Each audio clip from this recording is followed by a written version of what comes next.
良くない。我慢できないですね。今日言い過ぎたかな。今日はね、ポートレートの話ですね。人物撮るポートレートの話集中して、やってみたいんですけど、結構皆さん人物撮ると思いますね。いろいろ話しようかな。ぼかして撮るポートレートですね。そこがぼかすというのは一つの表現方法だけなので、そこは正解じゃないですね。正解じゃない。ぼかすっていうのは誰でもできるんですよ。ぼかせる、開放できるレンズ買って、あと開放して、ポンってシャッターを押せば、パッと見てですね、iPhone よりいい感じですよねっていうぐらいですね。そういうのは、そういう撮り方は別に勉強もいらないし、誰でも撮ったらそんな大した変わらないから、結局情報削りっていう感じですね。ぼかして、開放して。そういうのはね、写真面白くないんですよ。例えば、昔、海外の有名なカメラマンの団体 F60 ですね。で、みんなね、決まってるルールとしては、必ず絞りは F64 以上絞るっていう感じで撮ったら、ほぼワンフォーカスで全てのものをそれピント合ってる感じですね。で、それでいい写真になれたら、もっと実力腕がある感じじゃないですか。はい。ちゃんとポートレートというのは、甘くないので、ポートレートイコールぼかす、ポートレートイコール後ろ背景が開放するというのは、ただのレベル低いですね。レベル低い。七五三ですね。もう少し開放だったり、望遠だったり、結構後ろ背景ぼかす感じが取ること多いじゃないですか。予測ですね。本当、多いかどうかわからないですけど、YouTube の方も人物撮るのは必ずぼかして撮るっていう感じが、世の中の SNS の先生たちとかですね、実力がないからぼかしてごまかせるので、本当、どうやって絞って撮るっていうのは本当の実力ですね。結構ネットに変な先生ですね。開放していい写真撮れるよとか、背景もあるんですけど、あとは被写界深度がめちゃめちゃ低いので、浅いんです。被写界深度ですね。で、そうするとね、だいたい開放取ったら、だいたい引いて開放取るしかないから、F1. いくつとか開放して、予定取るとですね、結構顔まで全部ぼかしちゃうから、こういう写真撮りたいんですかっていうことですね。そこは皆さんもう一回考えてみてくださいね。結局ね、レンズ売りたいから、新しいレンズ出てきたら、開放で皆さんごまかせて、あとは、どうぞ買ってくださいみたいな感じですね。もうそこは、機材系 YouTuber は本当バカですね。何も考えずに、笑顔で、優しくて、皆さんにね、買わせるために、そういう機材いっぱい紹介したりとかですね。そういうのはね、良くない。あとはもっと良くないのは、普段写真っぽい感じでやってる先生たちとか、メーカーの看板があって、ニコン、キャノン、ソニーとかですね、シグマとか何でもいいので、メーカーの看板があって、それが開放がいいんですよ。クリーミーですよ。とかですね。で、初心者とか見たら、あれ、写真家もこういう感じで言ったら正解じゃないですかということですね。良くないんですっていう感じですね。ポートレートは、さっき言った、レンズ開放は良くないっていうこともあるし、あとはどういうポートレートの方がいいっていうことが皆さんですね、ちゃんと分かってますかということですね。多分、そんなに分かってる人が少ない。予測ですね、予測。なぜなら、例えばよくネットに見て、ポートレート撮ってるような感じの方が結構多いから、よく見たらですね、大体ですね、わけわかんない女の子の写真が多いっていう感じが、今や現状ですね、みんなじゃないんですけど、撮ったポートレートですね、誰のためのポートレートですね。はい。そういう被写体とか女の子を喜ばせるためにですね、こういう写真を撮ってもですね、あんまり意味ない。仕事だったらいいんですけど、作品でこういうね、相手というか、被写体のために、被写体の笑顔のために、被写体の喜ばせるために写真撮ったり、あるいは自分の下心のために変な写真撮ったりとか、そういうのはね、非常にレベル低いポートレートですね、世の中結構多いんです。そこね、皆さん見たら無視してください。それはね、ポートレートの正解じゃないんです。そこが、クリアした方がいいと思いますね。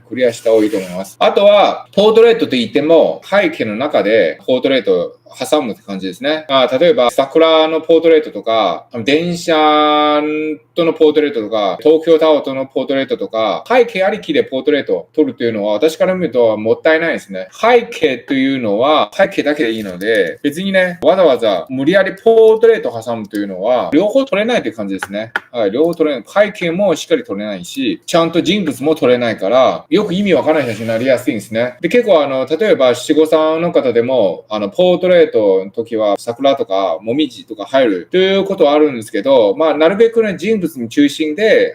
さりげない感じでもみじか桜少し入ってもいいくらいで十分かなという感じですね。じゃないと両方撮れる感じだったら変な写真になるんです。そこね、ダサいポートレートの写真のよく皆さん、ありがちミスの感じの一つですね。何々かけるポートレートというのは、あんまり撮らない方がいいと思います。いいと思います。ちなみに、私の公式 LINE が皆さんまだ登録してなかったら、公式 LINE 登録してください。毎月1本無料の動画アップするので、公式 LINE 登録して、777ですね、3つの7を送ったら、自動的にリンクが上げるので、そのリンクを開いたら、今までの無料のコンテンツ、動画全部見れます。次ね。ポートレートというのは、いわゆる、人物がメインという感じですね。人物がメイン。はい。人物にどれぐらい意識するか、そこがポイントすべてです。すべてです。今ね、世の中結構変になってるのは、私はいつもダメ出ししてるのは、例えば、日中シンクロばっかり撮ってる方がいるじゃないですか。名前言わなくても皆さんわかるんですけど、なぜいつもダメ出ししてるっていうのは、この方々の写真が、まず良くないんで言えないですけど、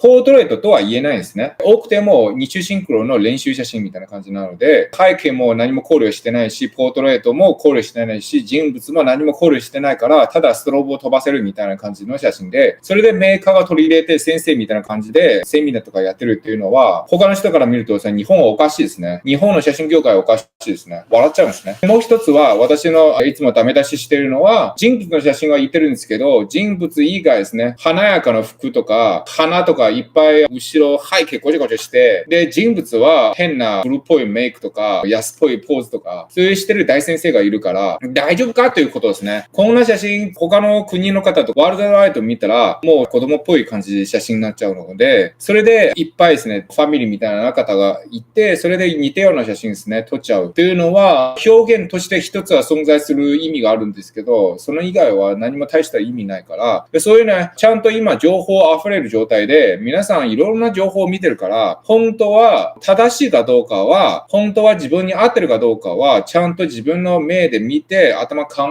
えて判断した方がいいと思います。人気があるかとか、メーカーでこういう人が取り上げてるっていうのは、もうそれが正解じゃないですね。正解じゃないです。逆に、メーカーが取り上げる先生は、だいたい9割以上はみんな怪しいですよ。なぜならメーカーで宣伝してる仕事をしてるんだったら怪しいですよ。ポートレートは、パッと見て簡単そうですけど、実は多くはめちゃめちゃ深いんです。なぜなら相手は生きてる人間なので、生きてる人間と撮影っていうより生きてる人間と戦うんです。私はいつも。ポートレートは戦うんです。何が戦うというのは、初めましてからどうやって5分以内に仲間になれるか、そこが意識しないと、結局ね、綺麗な写真、ありえそうな写真、インスタ映えの写真、みたいな感じで撮って終わるっていうのはもったいないんですね。はい、流行りのポートレートの撮り方がありますか？ないんですよ。流行りのポートレート撮り方は、もし流行りのものが出てきたら、今から流行りのものを撮っちゃうと、真似と永遠に遅れるから、もう意味ないんです。流行りの撮り方もし存在しても、今から流行